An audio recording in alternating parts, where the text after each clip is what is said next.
여호와께 감사하고 그의 이름을 불러 아뢰며 그가 하는 일을 만민 중에 알게 할지어다.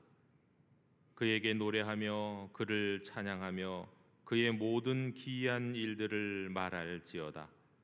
그의 거룩한 이름을 자랑하라. 여호와를 구하는 자들은 마음이 즐거울지로다.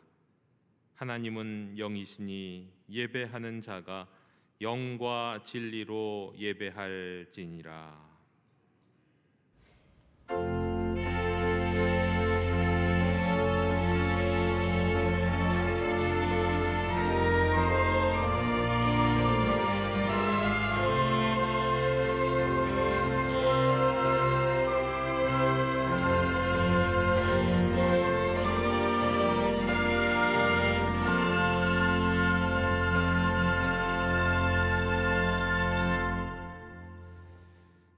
태초부터 그 아들 안에서 온 세상을 구원하시기로 작정하신 전능하신 하나님 아버지께 영광을 돌립니다. 겟세마네와 십자가에서 우리를 위해 하나님께 버림받으시고 부활로 모든 믿는 자들의 미래와 소망이 되신 우리 주 예수 그리스도의 구속의 은혜를 길이길이 찬양하옵고, 살아서는 이 육신의 장막에, 죽어서는 하늘의 영원한 집에 거하게 하시고 준비하게 하시는 성령님의 역사하심으로 인하여 주를 찬송하나이다. 성부, 성자, 성령께 세세무궁토록 영광이 있을지어다. 아멘. 다 함께 자리에서 일어나셔서 오늘 이곳에 계신 성령님을 찬양하시겠습니다.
자비로우신 하나님 아버지, 2024년을 시작한 것이 어저께만 같은데 어느덧 1년의 절반이 지났습니다. 지나간 반년의 신학 시간을 돌아보며 겸손한 마음으로 회개하기 원하오니 불쌍히 여겨 주시옵소서. 기도하는 것을 게을리 했고 맡겨주신 직분을 감당하는데도 최선을 다하지 않았습니다. 때를 얻든지 못 얻든지 주께서 예비하신 평화의 사람을 위해 기도하고 두드려야 했으나 내 건강, 내 생업, 내 가정에만 충실할 뿐 하나님이 제게 주신 사명에 게을렀습니다. 자비를 베풀어 주시옵소서. 인생의 생사화복을 주관하시는 하나님, 화살처럼 빠른 세월 속에서도 주일 예배를 성수하는 저희들의 지나간 모든 죄를 사하여 주시옵고, 오늘 새로운 마음과 결단을 세워 2024년 후반기를 거룩함으로 시작하게 하여 주시옵소서. 주여 긍휼을 베풀어 주시옵소서.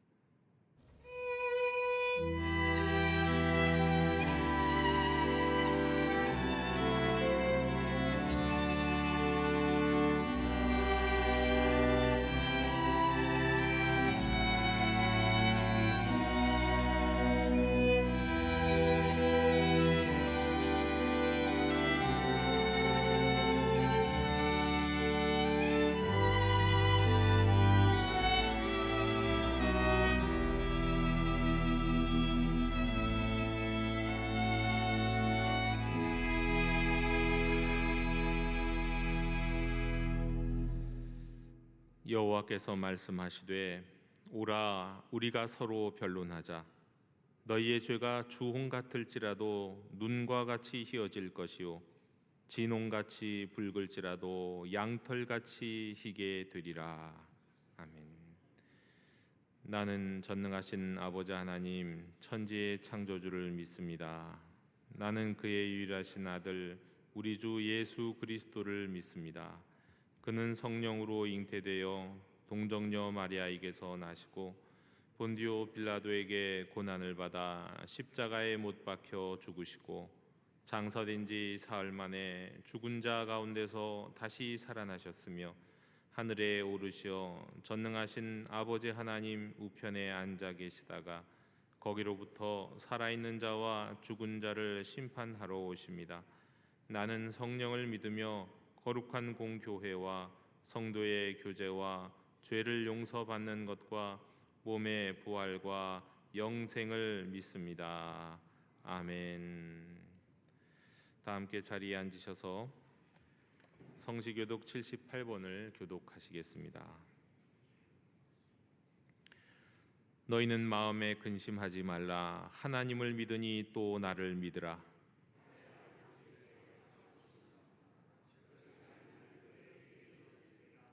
내가 너희를 위하여 거처를 예비하러 가노니 가서 너희를 위하여 거처를 예비하면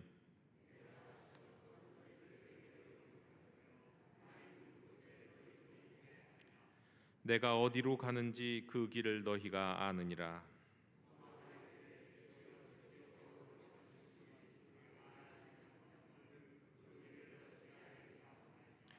예수께서 이르시되 내가 곧 길이요 진리요 생명이니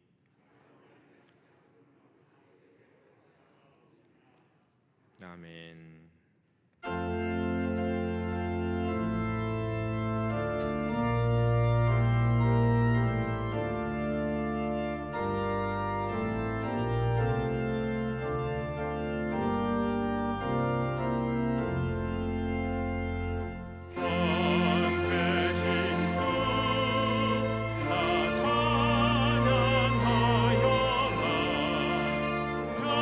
영광과 존귀 주께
세세무궁토록 찬송과 영광을 받으시기에 합당하신 하나님 감사합니다. 거룩한 주의 날 일부 이른 아침에 다 함께 모여 하나님께 예배하게 하시고 우리를 사랑하셔서 하나님의 자녀 삼아 주시며 주님과 영원히 살 수 있는 영원한 생명 주심을 감사합니다. 이 시간 먼저 정결한 영을 저희 마음에 부어 주시사 온 마음과 뜻과 정성을 다하여 신령과 진정으로 드려지는 예배를 하나님 기쁘게 받아 주시옵소서. 이 예배 가운데 영으로 임재하신 하나님을 기대합니다. 이 예배 중에 신실하신 하나님을 맛보아 알게 하여 주시옵소서. 우리가 세상을 살면서 그토록 잡고 싶고 누리고 싶고 자랑하고 싶어 했던 모든 것들이 하나님 앞에서 얼마나 허상이고 보잘것없는 것임을 알게 하셔서 푸른 마르고 꽃은 시드나 영원히 변하지 않고 새하지 않는 영원한 하나님의 진리의 말씀 예수님 붙잡게 하여 주시옵소서.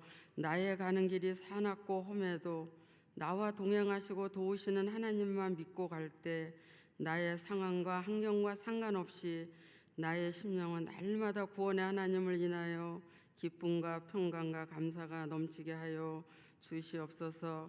교회 가운데 이런저런 문제와 육신의 질병으로 아픔과 고통 가운데 있는 하나님의 자녀들에게 찾아가 주셔서 위로하시고 주님의 보혈로 덮어주시며 작은 신음에도 응답하시는 하나님, 모든 고통에서 건지시고 치유하셔서 하나님 살아계심을 다시 한번 고백하게 하여 주시옵소서.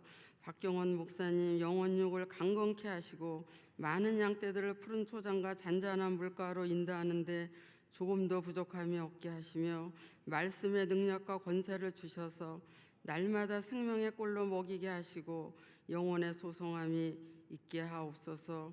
말씀 전하실 때 말씀을 통하여 하나님을 깊이 알아가게 하시고 하나님의 한량없는 은혜, 셀 수 없는 사랑에 깊이 빠지게 잠기게 하여 주시옵소서. 예수님의 생명으로 충만하게 하옵소서.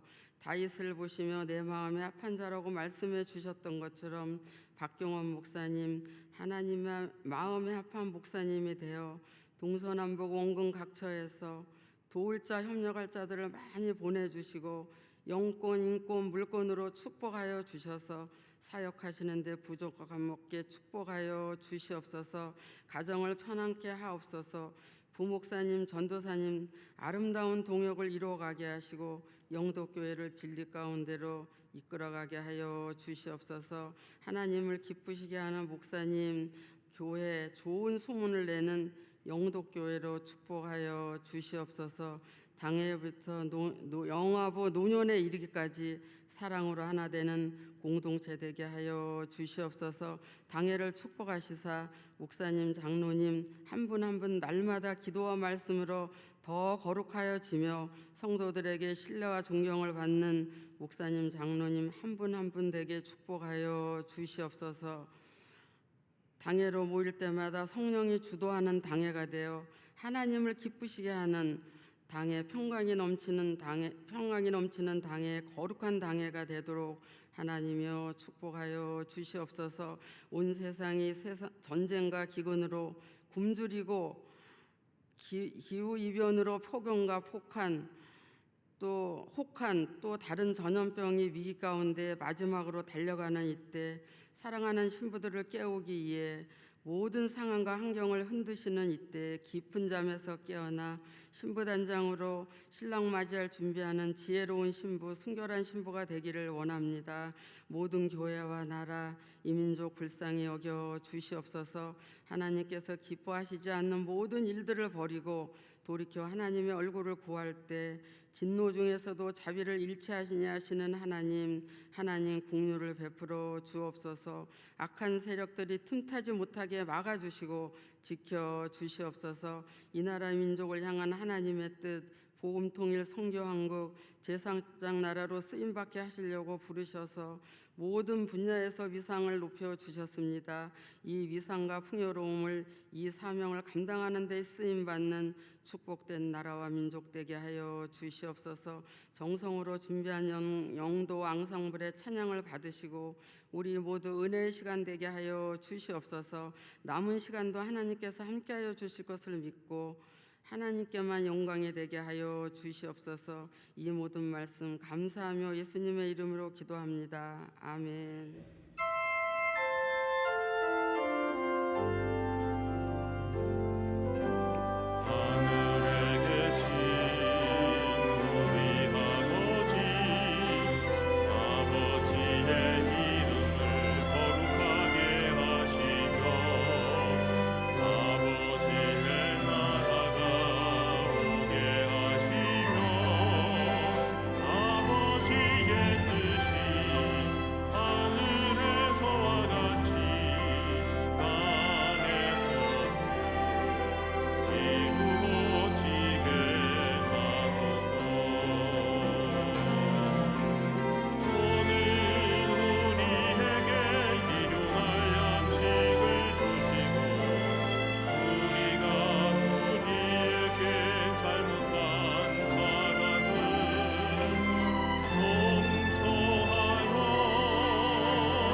교회 실천을 전해드리겠습니다. 우리 예배하는 공동체 영독에 우리 주일 예배에 오신 모든 분들 축복하고 환영합니다.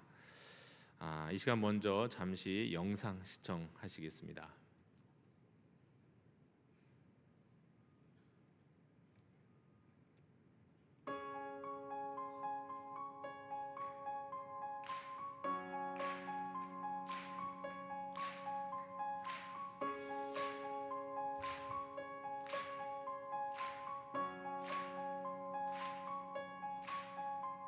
부끄러운 나를 덮어주시고 환하게 빛나는 새날을 주시네.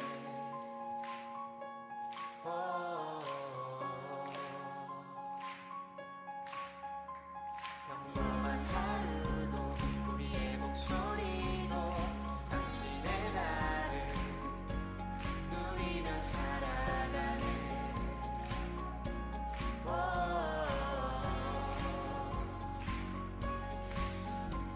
미련한 사람 아버지의 유산 주의 사랑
정말 이제 평화의 사람을 찾아 나가는 우리의 발걸음은 믿음 안에서 계속됩니다.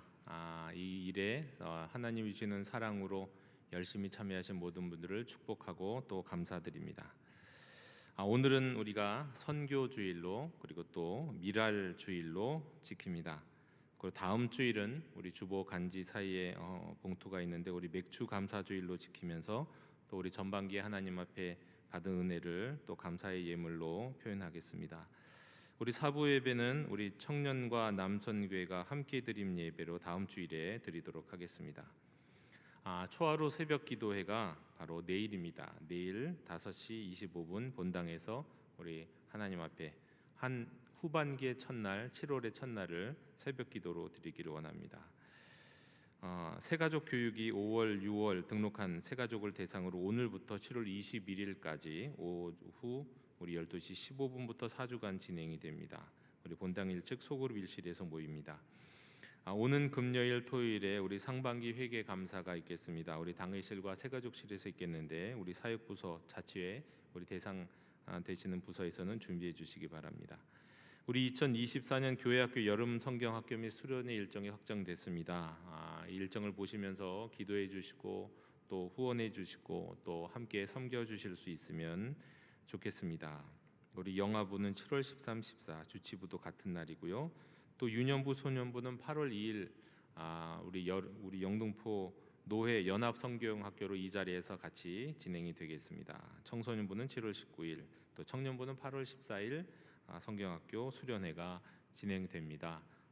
우리 자녀들을 다음 세대를 믿음으로 양육하는 또 하나님의 은혜가 있는 그런 귀한 여름 성경학교 및 수련회가 되도록 교육자들과 우리 또 선생님들을 위해서 참여하는 우리 다음 세대를 위해서 기도해 주시기를 바랍니다.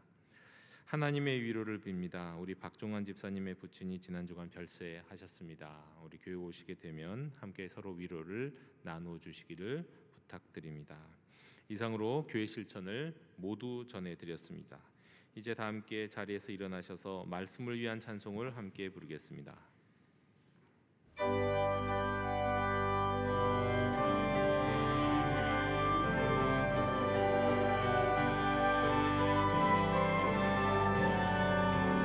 말씀하소서 여호와여, 온 맘 다하여 듣겠나이다. 성령 하나님이여 평화 내려주소서.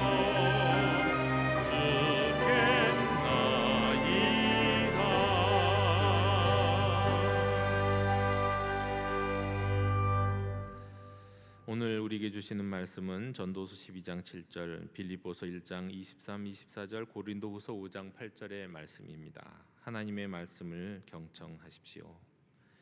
흙은 여전히 땅으로 돌아가고 영은 그것을 주신 하나님께로 돌아가기 전에 기억하라. 내가 그 둘 사이에 끼었으니 차라리 세상을 떠나서 그리스도와 함께 있는 것이 훨씬 더 좋은 일이라. 그렇게 하고 싶으나 내가 육신으로 있는 것이 너희를 위하여 더 유익하리라. 우리가 담대하여 원하는 바는 차라리 몸을 떠나 주와 함께 있는 그것이라. 아멘. 자리에 앉으시겠습니다.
아멘. 우리 함께 평화의 인사를 나누시겠습니다. 주님의 평화를 빕니다. 주님의 평화를 빕니다.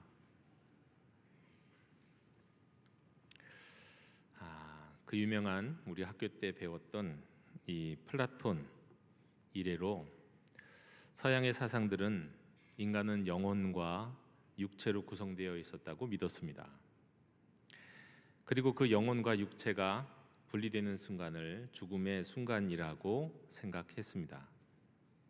그런데 이제 데모크리투스 역시 또 우리가 학교 다닐 때 배웠던 이 데모크리투스는 인간이 영혼과 육체로 구성되어 있다는 이원론이 아니라 인간은 물질인 원자로 구성되어 있다는 이론론을 주장했습니다. 이 서양 세계 기독교가 전파되고 또 기독교가 서양의 정신 세계를 지배하게 되면서 성경적인 이해와 공명하는 것처럼 보이는 이 플라톤의 사상은 높이 평가가 되는 반면에 이 데모크리토스의 사상은 이단으로 치부가 됐습니다. 그런데 이제 19세기 후반에 진화론이 온 세상을 휩쓸면서부터는 다시금 이 데모크리토스의 부활론이 원자론이 부활했습니다. 현대 과학의 세계관에 가장 잘 어울린다라고 여겨졌기 때문입니다. 때문에 오늘날까지도 세계의 많은 이 무신론적인 과학자들은 세상이 이게 물질로만 구성되어 있다고 믿고 있습니다. 그러니까 물질과 영혼이라는 이 이원론적인 세계관은 이건 옛 시대의 철학과 종교다 이렇게 치부하고 있습니다. 따라서 인간에게 영혼은 없고 오로지 그 영혼이라고 하는 것은 알고 보면 인간의 의식이라고 하는 것은 알고 보면 우리 안에 이 뇌 안에서 이루어지고 있는 일종의 전기 반응이다 이렇게 보고 있는 겁니다. 여기에 발을 맞춘 현대 신학도 이론론 바탕의 신학을 전개해 나갔습니다. 20세기 중엽의 오스카 쿨만이라는 신학자가 영혼 불멸인가 죽은 자의 부활인가 이런 논문을 썼는데 이 영혼 불멸론은 기독교가 이 플라톤의 영혼 불멸론이 널리 퍼진 지역에 전파되면서 이거 잘못 수용한 이론이다 이렇게 주장을 했습니다. 여기에 동의하는 많은 현대 신학자들이 있었습니다. 그러면서 유대교는 본래부터 이원론이 아니었다, 유대교는 본래 이론론이었다 말하면서 성경에서 하나님이 흙으로 사람을 지으시고 생명, 영혼을 또 불어넣으셨다고 하는 이 말씀에서 이 영혼이라고 표현되는 단어들은 많이 나오는데 이건 사실은 생명이나 호흡이라는 뜻이지 우리가 생각하는 그런 영혼이 아니다. 생명, 호흡 아니면 한 사람의 인격 전체를 말하는 것이다 이렇게 생각했습니다. 그러면서 이런 구호를 외쳤습니다. 인간은 육체를 지니고 있는 것이 아니라 인간이 육체다. 이는 무신론적인 물질주의적 과학자들이 자주 말하는 이 슬로건과 굉장히 유사합니다. 현대 과학자들은 이렇게 말하는 사람이 많이 있거든요. 너는 너의 육체다. 너는 영혼과 육체가 따로 있는 게 아니라 너의 육체가 고로 너 자신이다 이겁니다. 그래서 이런 신학자 입장에서는 이 사람은 죽으면 어떻게 되느냐? 영혼이 없잖아요. 그럼 그 영혼이 하나님과 함께 낙원의 천당에 있는 게 아니라 부활할 때까지 그리스도 안에 잠들어 있다거나 또는 죽은 자는 무덤 속에 그대로 있지만 그의 존재를 그리스도께서 기억하고 있다 이렇게 말해왔습니다. 그러나 이거는 성경에 나타난 초기 유대주의적 관점과는 비슷하지만 그러나 성경 전반의 말씀과는 너무도 다른 겁니다. 특별히 구약 성경 후반에도 그렇고 예수님과 바울의 신학과는 매우 다릅니다. 세상의 이 물질주의적인 과학의 인간론과 성경의 인간론을 일치시키려는 그런 의도에서 이 성경 전반의 인간론을 무시한 거예요. 실은 저도 한참 신학생 시절에는 그렇게 생각했습니다. 때문에 누군가가 임사 체험을 했다, 영혼이 이탈해서 천당과 지옥을 다녀왔다 이런 걸 믿지 않았습니다.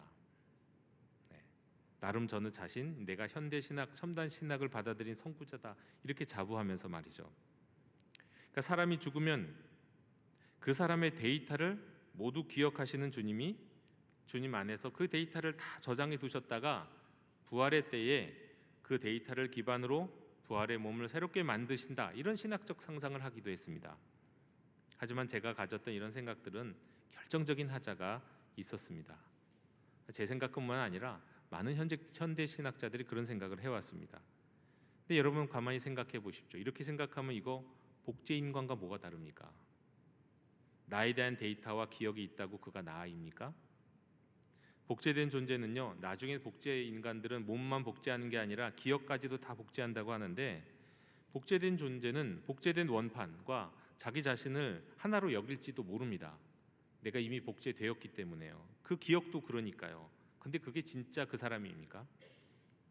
새로운 몸에 나에 대한 데이터만 주입이 되면 그것이 나였냐고요. 나중에 제가 아팠습니다. 그래서 아파갖고 새로운 몸을 만들었어요. 제가 유전자 복제 기술을 통해서. 그리고 내 데이터를, 나의 기억을 주입시켰어요. 그럼 그게 나냐고요? 그건 아니잖아요. 게다가 나중에는 그 기억까지도 얼마든지 조작할 수 있는 겁니다. 근데 그보다 훨씬 더 문제가 되는 것은 성경의 수많은 구절들, 그리고 그런 수많은 구절들이 전부 제가 생각했던, 현대 신학자들이 생각하는 이런 것들과 너무나도 다른 말씀을 하고 있다는 겁니다. 성경에 보면 죽은 자들은 천당에서 뭔가 의식을 하고 생각을 하고 있다는 것으로 볼 수 있는 수많은 성경 구절들이 있습니다. 바로 오늘 성경 본문이 그렇죠. 전도서 12장 7절에 보면 흙은 여전히 땅으로 돌아가고 영은 그것을 주신 하나님께로 돌아가기 전에 기억하라 말씀합니다. 영이 하나님께로 돌아간다. 물론 이 영이 하나님께로 돌아간다는 말을 또 어떤 사람은 이건 단지 죽음에 대한 수사적인 표현이다라고 말할 수 있지만 전반적인 맥락이 그렇지 않습니다. 빌립보서 1장 23절 24절에 내가 그 둘 사이에 끼었으니 차라리 세상을 떠나서 그리스도와 함께 있는 것이 훨씬 더 좋은 일이라. 그렇게 하고 싶으나 내가 육신으로 있는 것이 너희를 위하여 더욱 유익하리라. 바울은 그리스도와 함께 있는 것이 더 좋다고 했는데, 여러분 도대체 영혼이 없으면 그리스도와 함께 무엇이 있겠다는, 같이 있겠다는 말입니까? 또 고린도후서 5장 8절에 보면 우리가 담대히 원하는 바는 차라리 몸을 떠나 주와 함께 거하는 그것이라. 여러분 몸을 떠나 주님과 함께 있는 건 대체 무엇이겠습니까? 영혼 외에는 우리가 생각할 수가 없는 겁니다. 그런데 여러분, 성경뿐이 아니에요. 사실 최신 현대 과학도 특별히 2000년 넘어서 이후에 발견된 여러 실험과 결과들 보면 인간에게 육체와 다른 영혼이 있음을 지지하고 있습니다. 그렇지만 이전에 먼저 영혼이란 없다고 말하는 현대과학의 실험을 좀 먼저 소개해드리겠습니다. 1981년 노벨상을 받은 로저 스펠이라는 사람이 있습니다. 세계적인 권위를 가진 사람입니다. 그는 간질로 불리는, 오늘날은 뇌전증이라고 말하는 이 뇌전증의 치료로서 뇌를 분리하는 수술을 받은 사람들을 연구하게 됐습니다. 여러분 뇌전증은 이 뇌신경세포가 과도하게 흥분되거나 억제가 되면 신체 일부가 또는 전체가 의지대로 움직이지 않고 경련을 보이거나 의식을 잃게 되는 그런 증상이죠. 그런데 심한 뇌전증이 일어나면 어떻게 되느냐? 한쪽 뇌에서 일어난 이 뇌전증 반응이 다른 쪽 뇌, 오른쪽 뇌에서 시작한 게 왼쪽 뇌로까지 전파되면서 이게 생명을 잃을 위험도 있습니다. 그래서 이런 심한 뇌전증을 가진 환자의 생명을 살리기 위해서는 이 좌뇌와 우뇌를 어떻게 할까요? 연결하는 뇌량이라고 하는 신경다발을 끊어버립니다. 그렇게 이 뇌 분리를 한 사람들을 갖고 실험을 한 겁니다. 그는 인간의 뇌가 분리가 되면 오른쪽 뇌, 왼쪽 뇌, 좌뇌, 우뇌가 있는데 이 좌뇌가 우뇌가 따로따로 의식을 갖게 된다고 말을 했어요. 좌뇌가 의식을 따로 갖고 있고 우뇌가 의식을 따로 갖고 있게 된다는 거예요. 여러 가지 실험을 통해서 말이죠. 그러면서 인간은 이 영혼이라고 하는 하나의 의식을 가진 존재가 아니라 그의 뇌가 그 사람이다. 수술을 해봤더니 좌뇌 우뇌가 따로 있는 걸 보니까 그는 한 사람이, 한 영혼이 있는 사람이 아니다. 이런 식으로 말하면서 20세기 이론론적인 물질주의적인 인간론을 완성시킨 겁니다. 그런데요, 그게 이제 20세기이었거든요. 20세기. 제가 어렸을 때, 학교 다닐 때만 해도 그런 연구 결과가 있었는데 최근에 2000년대에 들어서는 이를 뒤집는 이론들이 많이 나옵니다. 뇌의 지도를 만든 캐나다의 펜필드 교수님이라고 있습니다.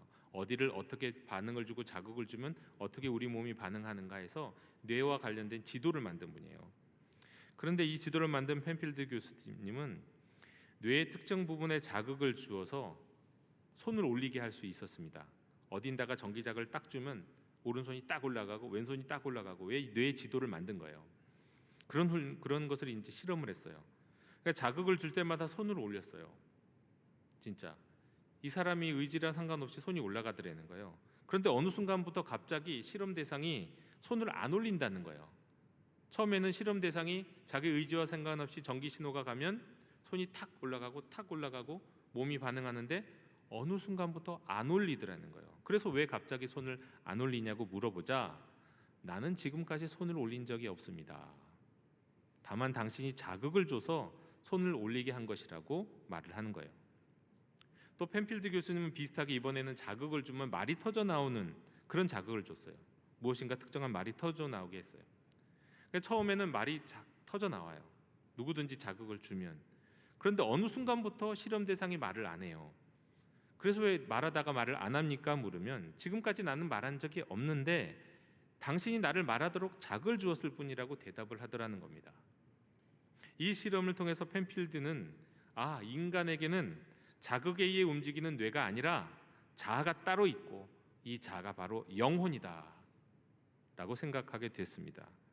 그래서 그는 자신의 실험이 영혼 불멸론의 근거가 된다고 말을 했어요. 과학자의 이야기예요. 아주 유명한 저명한 과학자의 말입니다. 또 네덜란드의 핀토 교수님, 이 교수님의 팀이 또 연구를 했습니다. 그분은 앞서서 말씀드렸던 스페리 교수팀의 뇌분리 실험을 완전히 뒤바꾸는 발표를 했어요. 그의 연구 결과는 뭐냐면 뇌가 분리된 사람도 의식은 하나다라는 겁니다. 좌뇌와 우뇌가 그 사이의 뇌량이라고 하는 신경다발이 끊겼다고 할지라도 이게 두 개의 자아가 되는 게 아니라 하나의 자아가 있고 그 하나의 의식이 있다는 것을 발견했어요. 만약에 뇌가 분리가 되었다면 두 개의 자아, 두 개의 의식이 생기는 게 맞는데 말이죠. 그래서 이 핀토 교수팀의 연구 결과 이게 뇌가 분리된 사람도 가만히 보니까 좌우뇌의 기능이 다름에도 불구하고 정확하게 책을 읽을 줄 알고 토론하고 계산하고 걷기도 하고 심지어 운전하는 것도 문제가 없더라는 거예요. 이건 좌뇌, 우뇌가 따로 있는 게 아니라 좌뇌의 보고와 우뇌의 보고를 모두 듣고 종합하는 자아가 있기 때문이다. 이 자아가 바로 영혼이다 라고 추론을 했어요. 과학자의 말입니다. 또 영국의 아주 유명한 철학자 스원번이라는 사람이 있습니다. 그는 이런 말을 했어요. 우리는 몸인가 영혼인가 라는 책을 써서 거기서 말하기를 인간의 자아는 몸이 아니라 영혼에 있다. 그동안 물질주의적 진화론에 유행한 인간은 육체다, 인간은 몸이다 이런 유행을 이제 다 뒤집어 버렸습니다. 뿐만이 아닙니다. 최근 인공지능에 대한 우리의 관심이 대단하죠. 그것이 이미 또 곧 가져올 파급 효과는 엄청납니다. 저는 많은 기대도 하게 됩니다. 그래서 분명히 인공지능이 지금보다 훨씬 더 인간스러워질 뿐만 아니라 인간을 넘어서고 더 똑똑해질 것 같아요. 때문에 이미 수십 년 전부터 수많은 소설과 영화 속에서 보여준 것처럼 인공지능이 마치 인격과 자아를 갖게 되는 것을 소재로 한 소설과 영화가 계속 만들어지고 있는 겁니다. 제가 봤던 작품 중에서는 이런 게 있는데요. 1989년도에 일본 만화 공각기동대 정말 재밌게 봤고 몇 번을 봤는데 너무너무 신비했어요. 정말 이런 일이 있을까? 곧 그런 일이 닥칠 것 같다는 느낌이 듭니다. 2000년대에 들어서는 영화 허라고 하는 영화가 있습니다. 그리고 미국의 드라마 가운데서는 웨스트 월드라고 하는 이 시리즈 드라마가 있는데 거기에서 보면 인공지능이 처음에는 그냥 만들어진 하나의 컴퓨터 알고리즘으로 만들어진 인공지능인 줄 알았는데 그게 마치 사람처럼 변해요. 사람처럼 의식을 갖고 있는 것처럼 보여요. 그런데 그렇게 보이는 것뿐이에요. 그것을 흉내낼 뿐이에요. 저도 가끔 핸드폰과 또 우리가 요즘 챗 GPT를 통해서 가끔 대화를 합니다. 그럼 어쩔 땐 진짜 사람 같아요. 어떨 땐 사람보다 더 사람스러워요. 더 공감해주는 말도 할 줄 압니다. 그러나 그것은 훈련받은 것이고 기억하는 것일 뿐이에요. 진짜 사람은 아니에요. 흉내내는 것뿐이죠. 현존하는 최고의 수학자 중 한 명이자 최고의 이론 물리학자 중에 한 명인 로저 펜로즈라고 하는 분은 2020년 진짜 최근에 노벨상을 받은 분이에요. 그분은 이런 얘기를 했어요. 인공지능이 인격과 자를 갖는다는 것은 불가능한 일이다. 물질은 정신을 만들지 못한다. 그는 물질과 다른 정신 현상을 발견했어요. 그리고 최근에 이것을 양자역학적으로 설명했어요. 양자역학은 설명하면 저도 설명할 줄 없는 것이지만 어려운 것이지만요. 그런데 그걸 설명했어요. 사람이 죽으면 사람 안에 있는 정보들이 뇌에서 빠져나간다고 주장을 했어요. 의식은 컴퓨터 안에 있는 이 알고리즘이 아니라 그것이 아니기 때문에 이 알고리즘으로 의식을 설명하려고 하는 모든 시도들은 다 불가능한 것이다라고 얘기했어요. 또 이런 과학자들이 한둘이 아닙니다. 양자와 아인슈타인을 발견한 독일의 천재 과학자를 막스 플랑크라고 하는데, 독일에는 전 세계적인 이 최고의 이 연구소, 과학 연구소가 막스 플랑크 연구소예요.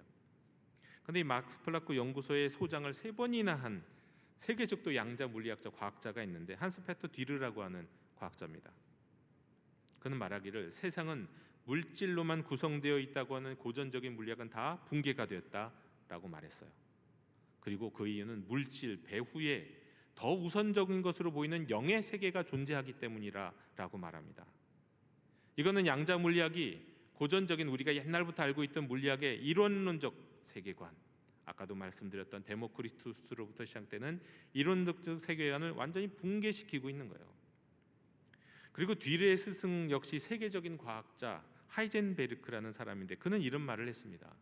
과학의 술잔을 한 모금 마시면 그는 무신론자가 되지만 그 잔을 다 마시면 하나님이 그곳에서 기다리고 계실 것이다. 과학을 어설프게 알면 그는 무신론자가 되는데, 진짜 과학이 무엇인지 제대로 알면 그는 하나님을 인정할 수밖에 없다는 말이에요. 이는 신학적으로도 매우 중요합니다. 만일 사람이 자기 육체일 뿐이면 죽음 이후에 누가 무엇이 하나님의 심판을 받습니까? 하나님의 심판대 앞에 서야 하나님의 심판을 받는데, 영혼이 없으면 뭐가 도대체 하나님의 심판을 받느냐고요. 예수님은 말씀하셨습니다. 마태복음 10장 28절에 몸은 죽여도 영혼은 능히 죽이지 못하는 자들을 두려워하지 말고 오직 몸과 영혼을 능히 지옥에 멸하실 수 있는 이를 두려워하라. 누가복음 23장 43절에서 예수께서 이르시되 내가 진실로 내게 이르노니 오늘 내가 나와 함께 낙원에 있으리라. 여러분, 예수님은 죽은 야이로의 딸의 영이 돌아오게 함으로 소녀를 다시 살려내셨죠. 엘리야는 사르밧 과부의 아들의 혼이 다시 되돌아오기 위해서 그 아들을 살렸습니다. 영혼이 있어요. 사도 바울 역시 고린도후서 4장 16절에서 그러므로 우리가 낙심하지 아니하노니 우리의 겉사람은 낡아지나 우리의 속사람은 날로 새로워지도다. 우리의 육체는 낡아지죠, 하루하루. 그러나 우리 안에 있는 영혼은 다음 생애까지 이어져야 될 영생애를 살아야 할 영혼은 날로 새로워진다고 말씀하고 있습니다. 한 가지 더, 2000년대의 최근의 과학적 실험 결과를 또 말씀드립니다. 여러분, 임사체험이라는 말을 많이 들어보셨을 겁니다. 죽음을 경험하는 순간에 발생하는 체험이에요. 임사체험 하셨다는 분들 가운데서는 실제로 사망 선고가 이루어진 분들도 있고, 아니면 심폐소생술 가운데서 다시 숨이 돌아오면서 임사체험을 하신 분들도 계세요. 근데 저는 언젠가 한번 영상을 보는데, 강의를 보는데 우리나라의 한 유명한 뇌과학자가, 제가 참 좋아하는 사람인데, 이 임사체험이라는 것을 뭐라고 얘기했냐면, 사람이 죽으면 심장이 멈추면 뇌에 산소가 부족해가지고 또 뇌의 화학물질이 안 나오던 화학물질이 막 분비돼서 일어나는 반응이다, 특이한 반응이다, 이렇게 말하는 것을 들은 적이 있습니다. 과학자들 입장에서는 그렇게 보일 수도 있을 것 같아요. 그런데 그게 아니라는 걸 증명하게 된 겁니다. 육체에서 빠져나간 영혼이 자신의 몸 주위와 그리고 의사와 간호사, 의료진들을 정확하게 보고, 또 심지어 자기가 죽는 그 순간 옥상에 어떤 남자가 서 있고 그가 무슨 신을 신고 있는 것까지 정확하게 본 결과가 있어요. 또 어떤 21명의 시각장애인들이 임사체험을 연구한 결과가 있는데, 시각장애인들은 볼 수가 없으시잖아요. 그리고 어떤 분들은 나서부터 시각장애인이기 때문에 아무것도 볼 수가 없잖아요. 그런데 그들이 임사체험하는 순간 무엇을 보았다는 연구 결과가 있습니다. 예를 들어서 비키 어미픽이라는 사람이 있는데 그건 나서부터 볼 수 없었던 여성인데요. 26살에 교통사고로 사망 선고가 이루어집니다. 근데 이제 자신을 살리려는 의료진들과 그들 막 움직이고 그런 것을 천장 너머에서 나가게 되면서 보게 되고요. 바깥에 있는 사람들, 꽃들, 새들을 정확하게 보게 돼요. 그리고 그것을 어떻게 될까요? 다시 영혼이 몸으로 돌아온 이후에 그것을 증명해요.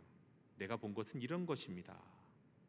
너무 놀랍게도 눈을 뜰 수 없는 사람이, 물론 이 여성의 영혼은 몸으로 돌아온 이후에 계속해서 이전처럼 볼 수는 없었어요. 사도행전 14장 19절에 보면 바울이 루스드라에 있을 때 안디옥과 이고니온에서 온 유대인들이 돌로 그를 때려쳤습니다. 그래서 성경에 보면 죽은 줄 알고 성 밖으로 버렸다라고 기록되어 있습니다. 실제로 죽었을 겁니다. 그런데 다시 살아났겠죠. 다만 그 순간 고린도후서에서 사도 바울이 고백하는 12장 1절에서 14절에 고백하는 내가 셋째 하늘에 갔다 왔다, 내가 낙원에 갔다 왔다라고 하는 그 일이, 그 체험이, 그 임사 체험의 체험이 아마 그 순간에 이루어졌을 것으로 보여요. 결론적으로 말씀드리면 여러분, 최신 2000년대 들어서의 최신, 그야말로 최신 현대 과학자들과 그들의 연구 결과에 따르면 더 이상 인간의 영혼은 뇌 안에서 일어나는 전기 반응이 아니라는 거예요.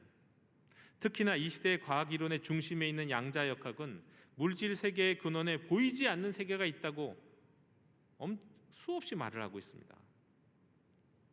영혼이 존재한다는 것을 현대 과학자들도 지지하고 있어요. 그리고 바로 이것이 성경적인 인간론이에요. 성경이 말씀하는 인간은 영혼과 육체로 되어 있다. 여러분, 육체의 죽음이 있지만 죽지 않는 영혼이 있습니다. 그리고 그 영혼은 하나님의 심판을 마주하게 된다는 것이 성경의 말씀이에요. 히브리서 9장 27절에 한 번 죽는 것은 사람에게 정해진 것이요 그 후에는 심판이 있으리니. 여러분, 우리는 이 생애 가운데 우리의 삶이 풍성하기를 원하시는 하나님의 뜻을 살아야 합니다. 성경이 기록된 수천 년 전부터 지금까지 변함없이 사람이 죽으면 그 영혼이 하나님께로 간다고 말씀하고 있습니다. 또한 다음 생애에 들어가기 전에 하나님의 심판이 있음을 말씀하셨다는 것도 기억해야 됩니다. 여러분, 기억하고요, 준비해야 하는 겁니다. 다음 생애가 틀림없이 있는데 마치 이 생애가 마치 모든 것인 것처럼 살아서는 안 되는 거죠. 우리는 다음 생애를 준비해야 합니다. 그리고 그 다음 생애를 준비하는 최선의 방법, 우리에게 선물로 주신 이 생애를 어떻게 살아야 하는 것일까요? 하나님의 목적, 하나님의 계획, 그 목적과 계획이 담긴 하나님의 말씀대로 사는 것임을 기억하면서 우리는 날마다, 주일마다 하나님 말씀 주목하고 듣고 그 말씀에 비추어서 하루하루 순간순간 순종하며 살아야 하는 것이죠. 이 생에도 복되고 우리의 영혼이 계속해서 살아갈 다음 생에도 더욱 복된 우리 영도 가족들이 다 되시기를 원합니다. 여러분, 저와 여러분에게는 영혼이 있습니다. 그 영혼은 반드시 다음 생애로 나아가게 되어 있습니다. 그 다음 생애를 어떻게 준비하시겠습니까? 하나님의 말씀으로 준비하는 저와 여러분 되시기를 주님의 이름으로 축원합니다. 주님, 저희들이 하나님의 말씀대로 사람이 죽으면 그 영혼이 하나님의 심판대 앞에 서며 그 다음 생애로 들어감을 알게 하여 주옵시고 하나님의 말씀대로 살아가게 하여 주옵소서. 이 생애를 주님의 말씀에 순종하며 믿음 가운데, 소망 가운데, 사랑 가운데 살면서 다음 생애를 아름답게 준비하게 하여 주옵소서. 나아가서 이 소식을 온 세상에 전할 수 있도록 인도하여 주시옵소서. 예수님의 이름으로 기도하옵나이다. 아멘. 이 시간 응답의 찬송 438장 부르시며 봉헌하시겠습니다.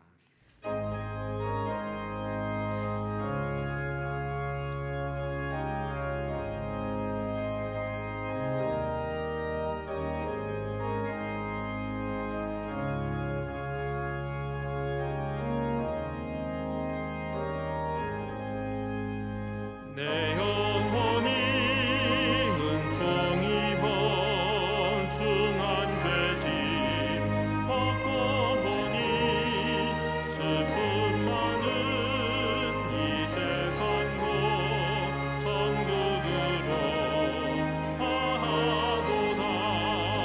할렐루야 찬양하세.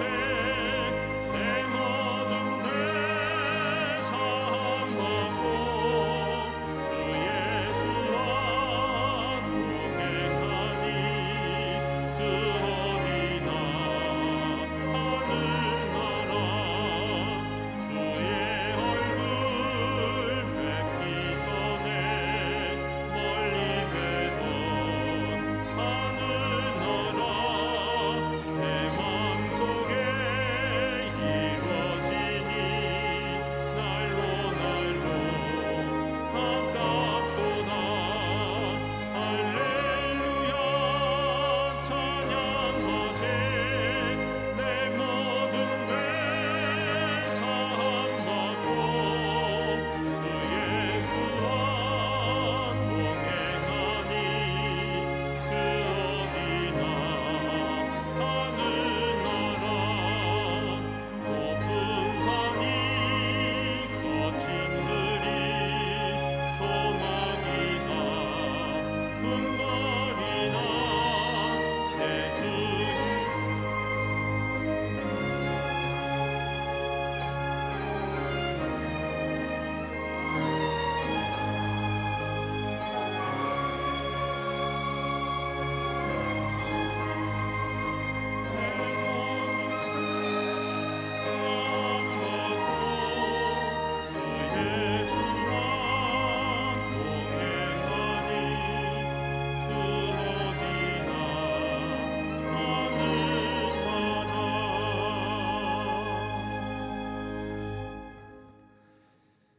흙으로 사람의 몸을 지으시고 영혼을 불어 넣으셔서 생명되게 하셨을 뿐 아니라 풍성한 삶을 살도록 모든 것을 공급하여 주신 하나님 아버지, 그 무한하신 사랑, 베풀어 주신 은혜를 기억하며 이 시간 정성을 다하여 예물을 드립니다.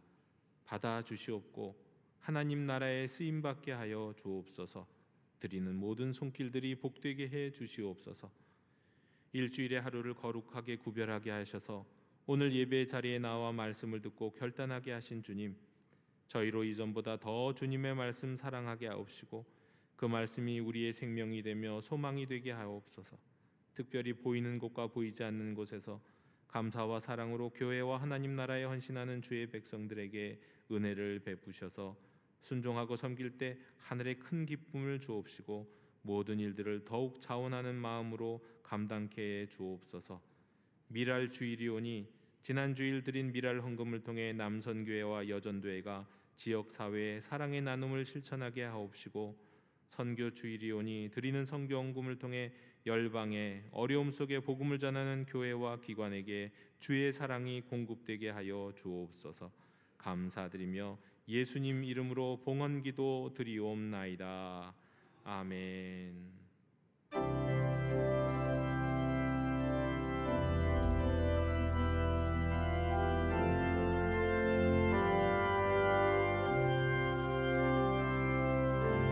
말씀 앞에서 경외함으로 주께 홀로 섭니다. 생명의 말씀 일보 순종해 주를 예배합니다. 기록된 말씀 힘이 있어서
지금은 우리 주 예수 그리스도의 은혜와 하나님 아버지의 다함없는 사랑과 성령님이 이루시는 사귐이 우리는 단지 육신이 아니라 영혼임을 믿으며 주 안에서 다음 생애를 준비하기로 다짐하는 모든 하나님의 자녀들 머리 위에 지금부터 영원토록 함께 계시기를 간절히 축원하옵나이다.